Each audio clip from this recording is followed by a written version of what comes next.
Hi, this is Dr. Decker Weiss, and as I get ready to leave the Poland-Ukraine border on this deployment, I thought I'd share with you a few moments that have really stuck out for me. I think the first one, it was about day 2, and I was tired and cold. I mean, it's cold and damp, but we're outside most of the time. And we are getting ready to mobilize our second clinic on the Ukraine side. We're literally in cold building these tents. And I'm feeling, frankly, a little whiny. It's not a shocker. And then I saw, I think it was 6, 7 men with their families come up. And I watched them drop their wife and kids off at the border. And I mean, they're crying and they're hugging and they may be saying goodbye forever because the men don't cross over, they go fight. And so I've never seen anything like that. And then I realized any problem I have today, fatigue, whatever, it's nothing compared to what dropping your family off to go fight would be. And so that was one thing. I think the second thing is how fast these people and how effective this group of volunteers, all of the organizations were. So it warmed up one day and it was almost like a teaser, and then the next day all of a sudden I see the Israelis all huddling, and they came over to me and we started to talk. There was bad weather coming. You know, every day it's right around freezing, and then a mixture of rainy, sleety. It generally doesn't make it to snow. And so kind of like this. And so bad weather was coming. They had, and then what you have is a long line, about 15 wide, about 2 football fields deep. Up to 3, up to 4, up to 5, up to 15 football fields deep. But this time it was about 3 to 4 football fields deep. So I had emergency blankets, they had ponchos. As soon as this sleety rain hit, we went and wrapped all the young ones up. We got them Mylar blankets, we did that. And then the Israelis were starting to build these coverings. So it's like a covering like this, and I'll show you some pictures of it, with just plastic over it. And basically it keeps the elements off of them. So they started building them, and they had 4 of them that they used, and they put plastic between, but it covered a very short area. And they came to me, they said, we want to do, what do you think? Should we do more? And we need to fundraise. I said, yeah, how much do you need? And it was like $70, which is about 300 zloty, but I probably goofed that up. I just handed them. So I gave them 300 zloty, so for one, and then I immediately punched on my phone Tom Shiflett from The Great Need. Tom bought, I think, 7 more of them, 6 or 7 more of them. And then we wanted, the vision after a while was to extend it, this whole walkway between the border, which is a significant amount of resources. And then even more than that, the vision was to try and put some propane heaters in the middle, because if they get bad exposure problems, we now move to catastrophe. And cold exposure, dehydrating exposure, it's all bad. And the medical problems exponentially increase. So we're basically doing preventative medicine. So they immediately went out, bought the 7 plus the 1 that Global Medical got.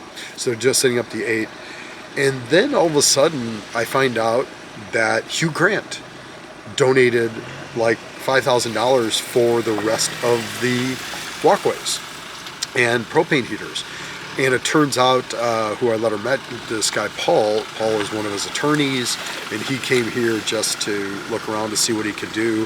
He's been walking around stores just buying things with his own money or whatever. And when this opportunity occurred, he literally called Hugh Grant, I guess I can call him by his first name, Hugh Grant, and Hugh Grant immediately funded it. So now there's walkways all the way covered, all the way there, and propane heaters. So the amount of disease, infection, cold exposure that we have prevented is countless. And the amount of pain we potentially prevented, we decreased was, well, that's the priceless stuff. I think the last thing to share is, in my backpack, I'm literally leaving with a stuffed animal despite all these kids, but I want to share it with you because I'm under strict orders from a 6 to 7-year-old girl, Ukrainian girl, on what to do with this.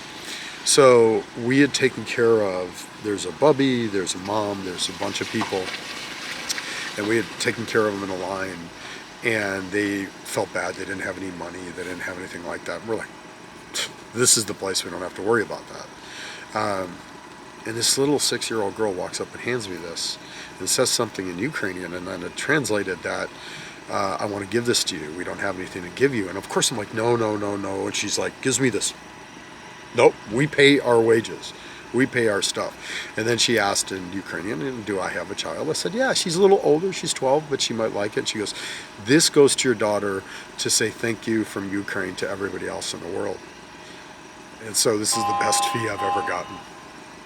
And so I think the final thing I want to share while I'm fresh on the border areas, you can hear those stuff, is my family has roots in my mother's side in Belarus and Ukraine probably, you know, they floated all around. And one of my favorite people in the world was my Aunt Mickey. And all of a sudden this woman comes up to me. She's got this weird red hair, and I love you, Aunt Mickey, wherever you're at, but you had this kind of weird red hair. And just starts talking to me like I'm her best friend. And that would be Aunt Mickey, because my Aunt Mickey was social and wonderful and warm. And she's talking to me as if we're a couple girlfriends chatting over coffee or something like that. And so I get a translator. She has hypertension and she has pain. She's been walking for 5 hours. And she's wearing, like, her nails are perfect. Her makeup is perfect. She's got her red hair that was all done. She's wearing like a leopard print sweater with her fancy, you know, suitcase. And she's like, hey, if I'm going out, I'm going to go out in style. And we got a translator. We talked for about 15 minutes, and she's from, I'm not going to say it right, it's Dnipro. It was bombed. She lost a family member. She's been trying to get the guts up to leave, but she was worried as they, you know, liveried out that she would get killed. And when she made it here, she was happy, but her blood pressure and her pulse, and she was aching and just miserable. And she was thankful that I gave her medicine to be better. And then I followed her from our medical area to the bus, and I loaded as if she was my aunt or somebody I loved, and I do. I just loaded her on the truck and her the bus, and you know, I'll never see her again. And but you know, Aunt Mickey, wherever you're at, I found your Ukrainian counterpart. She's very cool, and hopefully wherever she's ended up over these last few days, she's happy and content. So. YouTubing a channel here from the Polish-Ukraine border. Thank you so much for supporting Global Medical and what we've done out here. For all the donors, you provided me one of the best weeks of my life, last 10 days.